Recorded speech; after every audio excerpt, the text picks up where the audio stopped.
Assalamualaikum warahmatullahi wabarakatuh. Selamat siang semuanya. Di sini saya akan membawakan materi multiple feedback QU. Nah, sebelum saya berpresentasi, saya akan memperkenalkan diri saya terlebih dahulu. Saya adalah Agus Surya Gunawan dengan NIM 23201110. Di sini saya mengerjakan untuk UTS mata kuliah Sistem Operasi dengan dosen mampu Bapak Muhammad Zain. Jadi di sini saya mendapatkan materi untuk multiple feedback QU. Yang pertama-tama sistem multi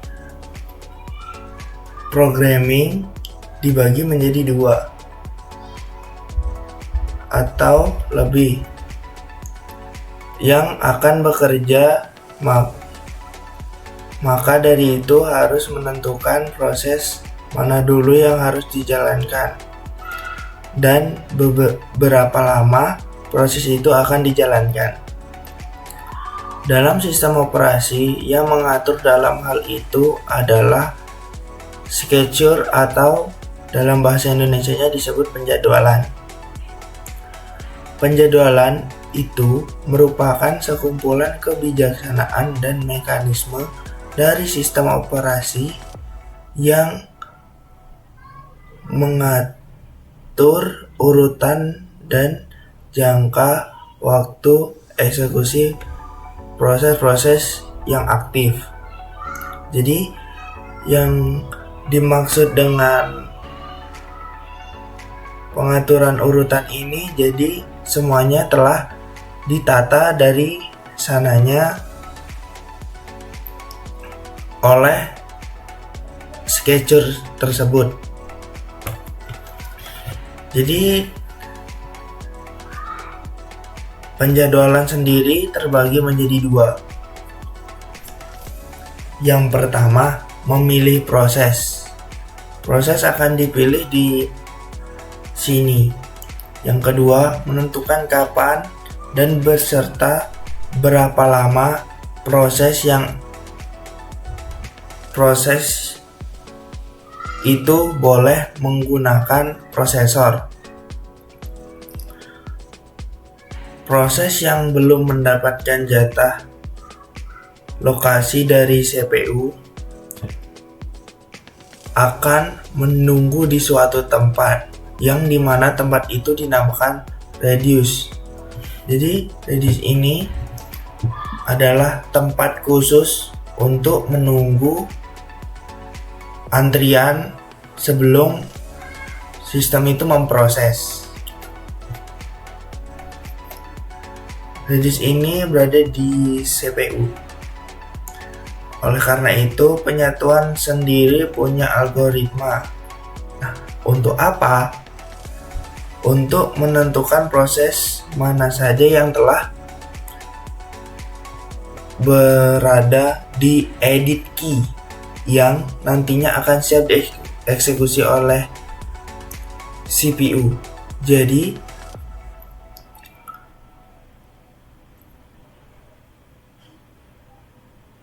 Jadi di sini yang dimaksud adalah proses akan memilah yang mana saja yang sudah berada di edit key tersebut.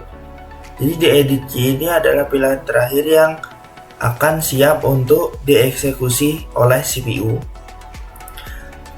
Strategi penjadwalan sendiri terbagi menjadi dua, yaitu pertama strategi penjadwalan non-preemptif, yang kedua strategi penjadwalan preemptif.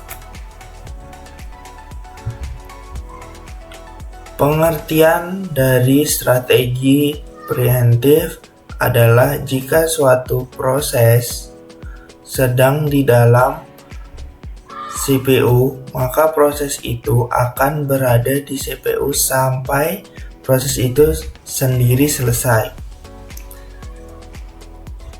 Atau dikatakan berhenti dalam status waiting. Waiting itu maksudnya menunggu. Lalu algoritma penjadwalan yang menerapkan non-preemptif terdiri menjadi 4. Yang pertama itu adalah FIFO atau FCFS. Yang kedua SCF atau Short Cap First. Yang ketiga HRS atau Hills Review Night. Yang keempat MSQ atau Multiple Feedback QU.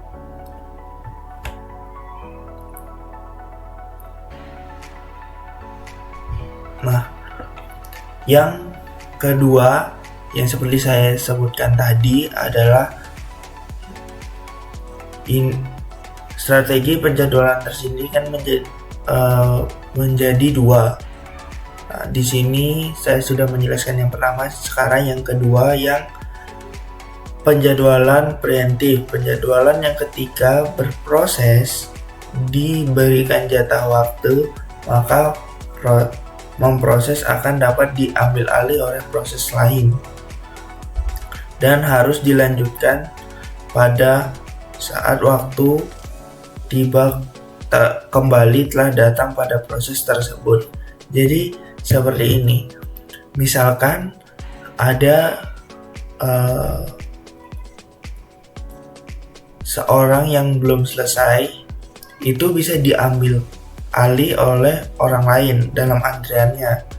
Nah, ketika orang yang pertama ingin masuk kembali, harus menyelesaikan antrian yang sudah ada terlebih dahulu. Berarti jadinya orang yang awalnya pertama bisa jadi yang terakhir. Seperti itu.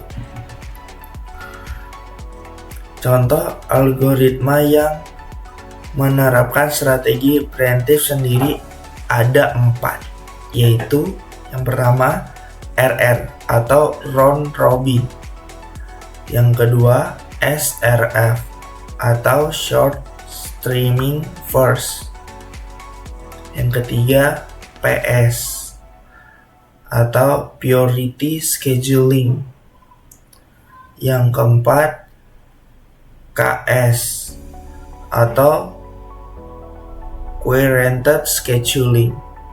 Nah, karena di sini saya mendapatkan materi multiple feedback QU, saya akan menjelaskan tentang multiple feedback QU tersebut.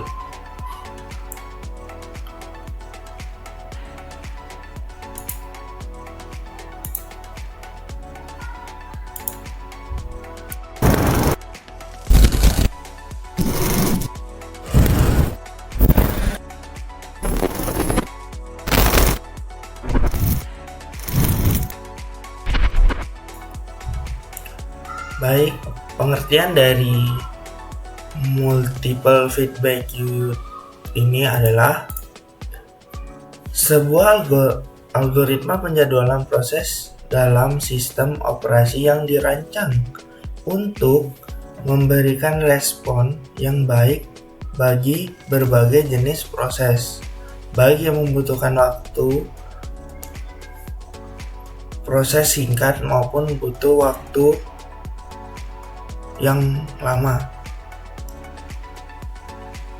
Algoritma ini bekerja dengan cara membagi proses menjadi beberapa antrian QU dengan proses yang berbeda.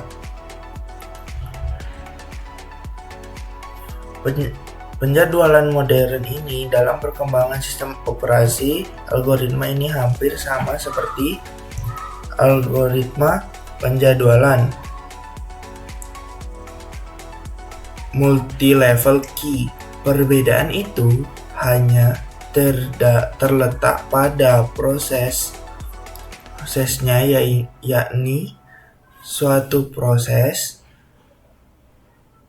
yang berada pada suatu key dapat berpindah ke key lainnya. Jika suatu proses akan menggunakan CPU dalam waktu yang cukup lama, maka proses tersebut dapat berpindah ke key dengan prioritas yang lebih rendah. Dan jika sebaliknya juga suatu yang berproses terlalu lama di prioritas yang lebih rendah, maka akan diubah atau dapat berpindah ke prioritas yang lebih tinggi. Jadi di sini yang dimaksud pengerjaan ini adalah proses dapat berpindah jika terlalu lama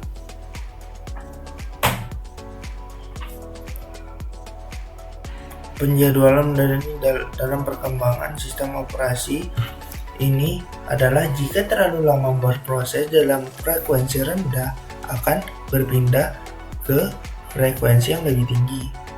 Begitupun sebaliknya, sekali lagi itu jika terlalu lama maka akan dipindahkan langsung ke frekuensi yang lebih rendah. Nah, di sini saya akan memberikan contoh pertama. Yang pertama adalah contoh jika ada 3 QU dengan nilai 0, 1, 2, maka scheduler pertama kali akan mengeksekusi semua proses pada QU 0. Yang kedua, eksekusi akan berpindah ke QU pertama hanya jika QU 0 dapat keadaan kosong. Jadi misalkan nilai 0 tersebut dengan QU 0 belum kosong, itu tidak akan berpindah sama sekali. Demikian juga eksekusi akan berpindah ke QU 2 hanya jika QU 0 dan QU 1 dalam kosong. Berarti dia akan berpindah ketika itu kosong. QU yang pertama kosong. Jika suatu proses ada di QU 0 dengan quantum time 8 ms, proses tersebut belum terselesaikan selama quantum time tersebut, maka proses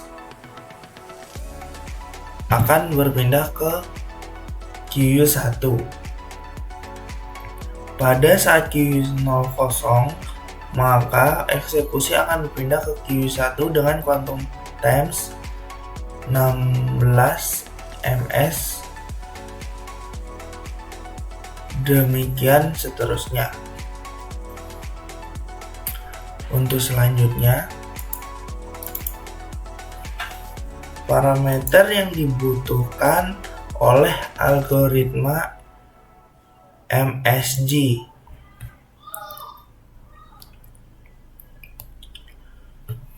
Yang pertama, jumlah key.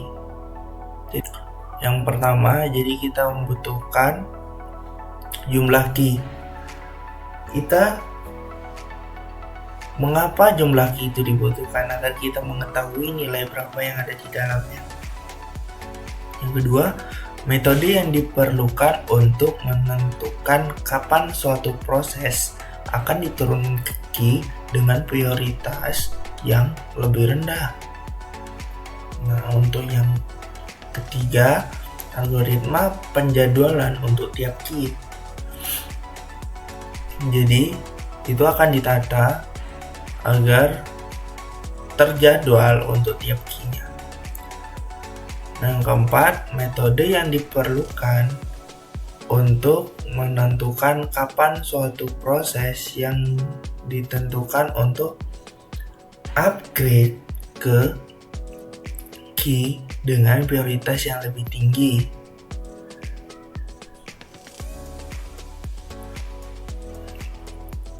Jadi metode nomor 4 ini, metode apa saja itu yang dibutuhkan untuk mengupgrade dari key yang prioritas rendah menjadi key yang prioritas tinggi. Setelah itu, yang kelima, metode yang diperlukan untuk menentukan letak key jika ada suatu proses yang dilayani.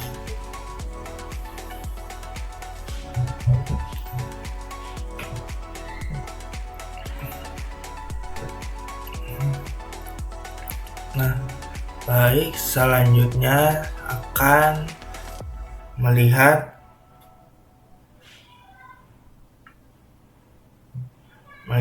yang di Excel.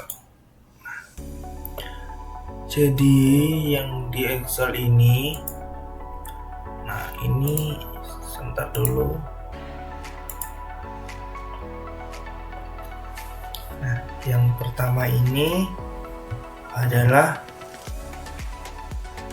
terdapat proses X dengan burst time 16. Yang pertama, proses dikerjakan di level 1 dengan kuantum 1 sebanyak 1 sama dengan BP1 dikurang level 1 dikurang kuantum 1 yaitu 16 dikurang 1 sama dengan 15, yang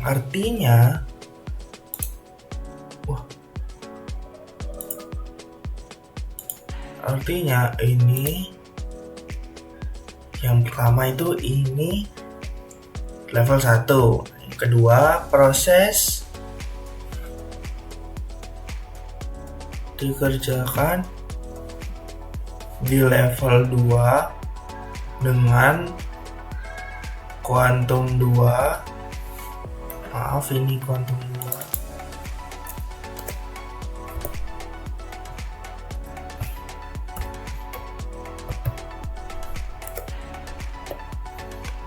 2, sebanyak 2 dengan level 1 dikurang kuantum 2 yang artinya sama dengan 15 dikurang 12 sama dengan 13. Nah, kalau kita di tabel sini ini yang di sini ini adalah baris kedua, kolom kedua, baris kedua, kolom ketiga. Untuk selanjutnya kuantum 3 atau dibilang level 3 dengan kuantum 3 sebanyak 3 level 1 dikurang kuantum 3 sama dengan 13 dikurang 3 sama dengan 10. Yang artinya di sini kita akan menggunakan 3 2 3 sini. Nah, contoh di sini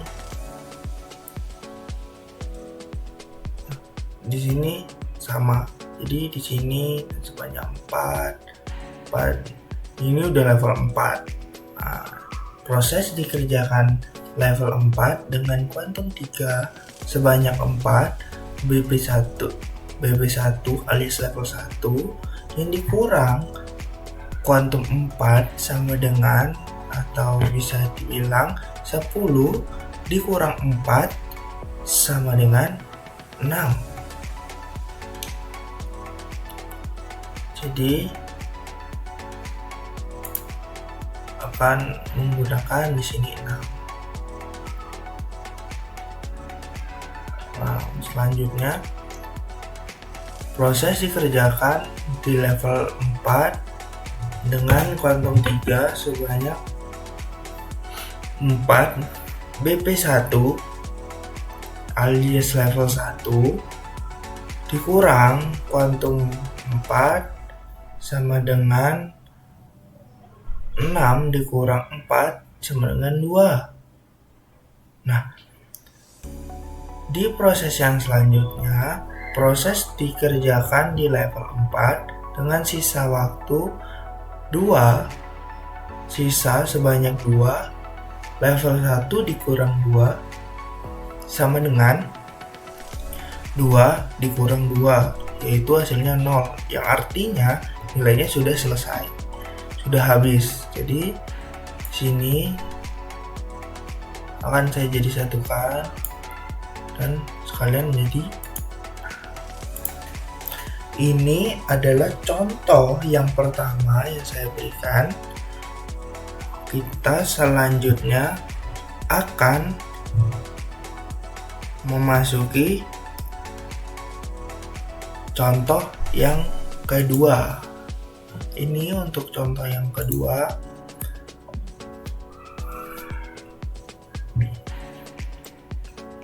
Untuk contoh yang kedua, selanjutnya P1 akan dikerjakan lagi di level 2 dengan sebanyak sisa yang sudah dihitung dengan facetime P1 nilai 2 dengan hasil hitungan di nilai 2 sama dengan 2 kurang 2 adalah 0.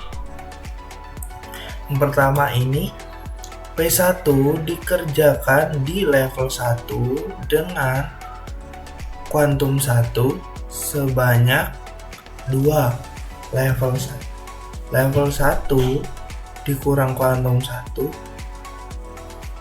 yang artinya sama dengan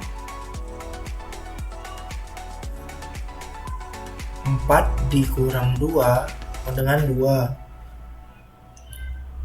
Mari yang di sini kita menggunakan warna merah saja untuk yang P1. Jadi kita di sini akan mencoba untuk warna merah, warna biru, warna oranye. Jadi ini untuk P1, ini untuk P2, ini untuk P3. Nah, selanjutnya sini saya sudah memberikan untuk yang P1. Nah, P1 itu saya akan menggunakan P1 itu di 2 tempat. Nah, P1 dikerjakan lagi di level 2 dengan sebanyak sisa sama dengan BP1 dikurang 2, yang artinya 2 dikurang 2 sama dengan 0. Jadi sini saya akan bahkan 2 di sini.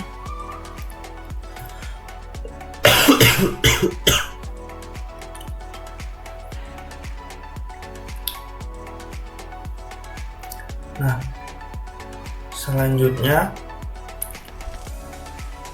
dikerjakan di level 1 dengan kuantum 1 sebanyak 2.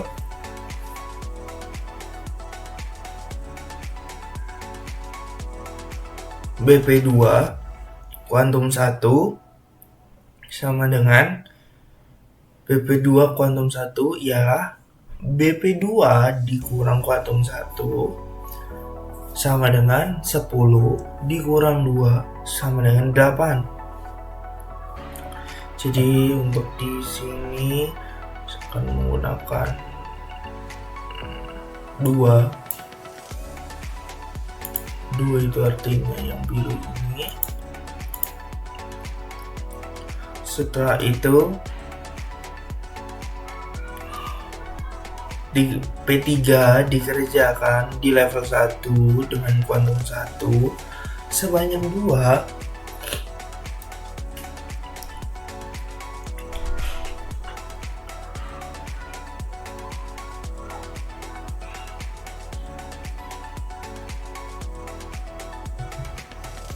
Sama dengan 4. Mohon maaf di sini salah tulis. Dengan BP3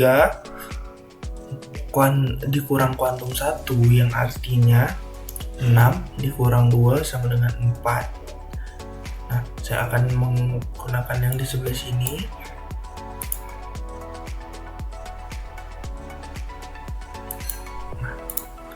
Jadi yang sebelah sini adalah yang P3. Jadi kita kembali ke P2 karena masih ada sisa di level yang kedua dengan kuantum 2 sebanyak 3. BP2 kurang kuantum 2 sama dengan 8 dikurang 3 yang hasilnya adalah 5.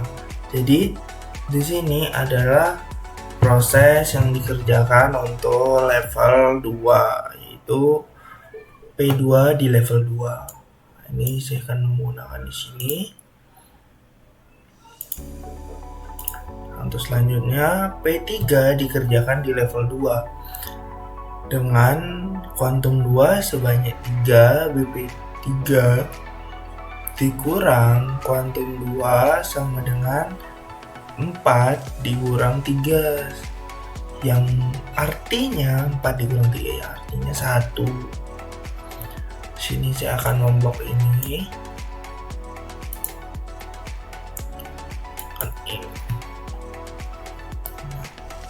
Jadi maka ketika soal sudah 0 dikerjakan keduanya di level yang ke-1 menggunakan kuantum tan sebanyak 2 sama dengan phase time P2 dengan nilai 0 dikurangi dengan kuantum tan yang 1 dengan nilai 2 10 kurang 2 sama dengan 8. Ini penjelasan di P2 level 1.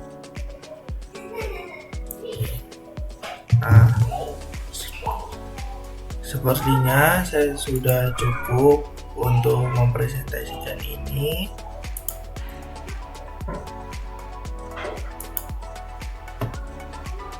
Mempresentasikan